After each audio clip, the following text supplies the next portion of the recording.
Who was your favorite character? Gotta love Rooster, man.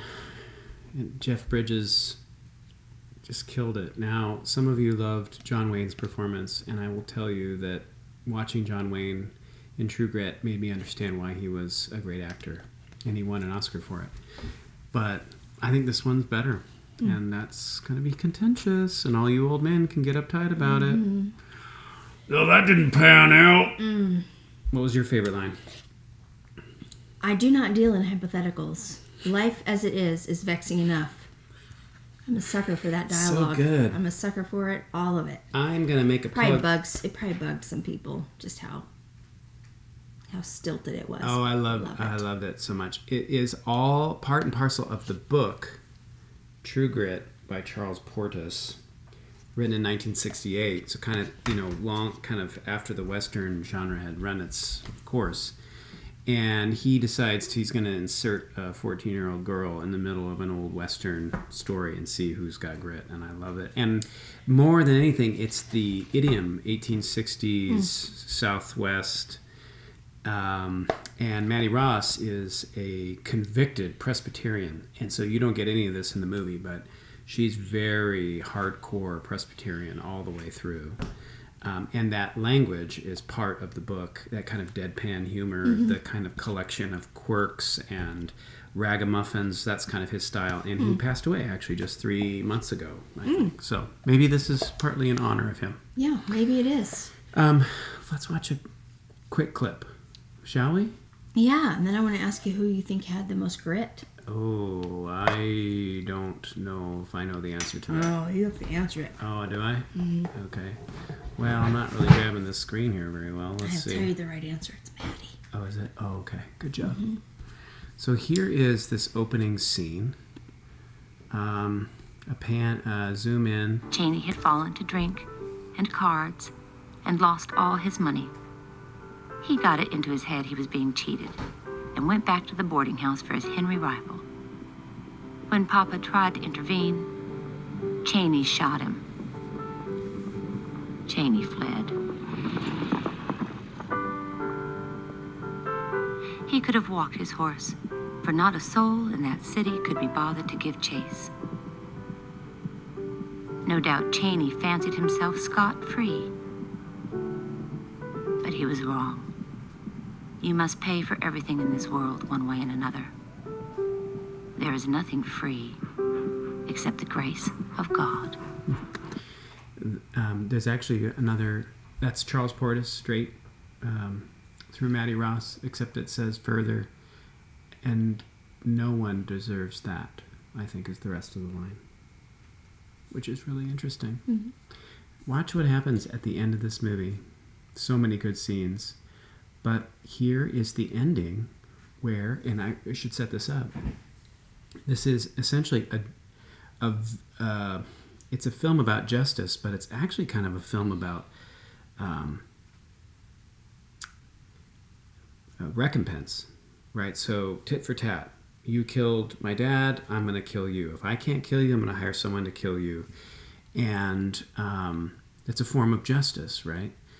But what's interesting is that meanwhile, while this story of justice is getting played out on the kind of wild frontier of the Choctaw Nation territory, there's a story of grace between these three characters who first do not get along at all, and slowly over the course of this movie begin to develop a love for one another that just outstrips any of the justice story you get. You get the justice, but over and above it all is this story of grace and love, I think. And that's why I think it's important that you get this rhyming scene here at the very end where, in the first, Cheney's writing off the villain of the story who's killed someone is going to get off scot-free. Here you get the good guy, long done with Cheney, trying to get his new good friend, Maddie Ross, 14 years old, to a doctor and willing to sacrifice his life for it. And the same soundtrack is in the background, the hymn, Leaning on the Everlasting Arms. See how that looks the same as that for Shep? We must shit. It's a tough Come on, scene. you. No! That's it. Come on now. No, stop!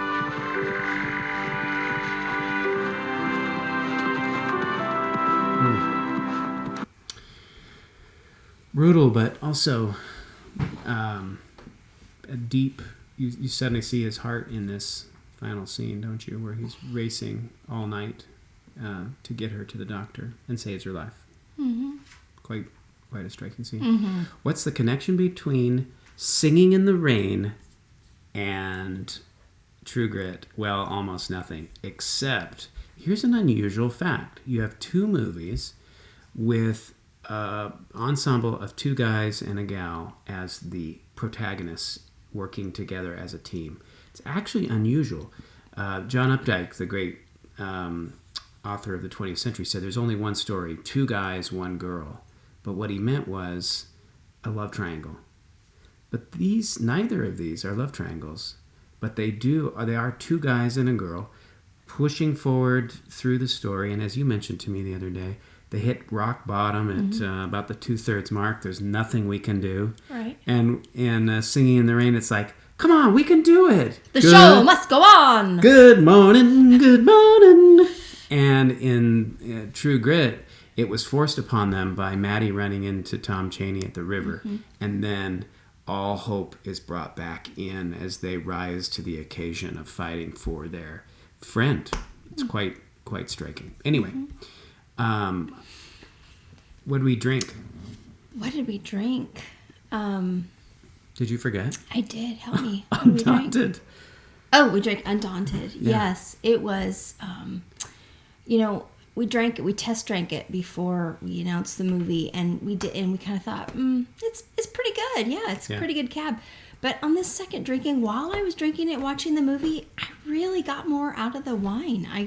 I know there's like words you use to describe wine and flavor profiles and stuff like that. But I mean, I felt like I was tasting some sagebrush and just some smoke, and maybe it was just evocative from watching the movie. But I thought it was really nice and not too fruit forward, but there was like lots of nice dark fruit in that.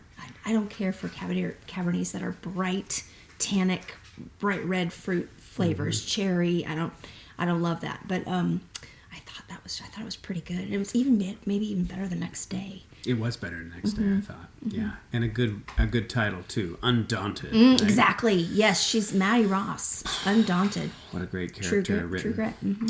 Well, we have an exciting movie coming up this week. I'm proud to announce that we will be watching the independent film from 2012, Beasts of the Southern Wild. Have you seen it? I haven't. Well, if you haven't, you are in for something else. There is a relationship between True Grit and this one, and I look forward to hearing what you think that might be. What will we be drinking? Well. Oh, am I doing it? No, I'm doing it, Okay. but I just want everyone to know there are only a few bottles of this at Wine and More, so get scrappy, get out there. Miles from Nowhere, Leanne, I'm talking to you. Miles from Nowhere, Shiraz, 2018, Margaret River, Wine and More, $12.99. At the Oak Ridge Wine and More, they also have some. They have some Cab Merlots by this producer. Fine. Miles from Nowhere, kind of a title. But actually, I think it was the Shiraz that Yeah. had the flavor profile that we're interested in Yes. to go with this movie. So it is something else. So brace yourself. The race is on. Thanks for listening, and we'll see you on the other side. Join us Saturday night if you can.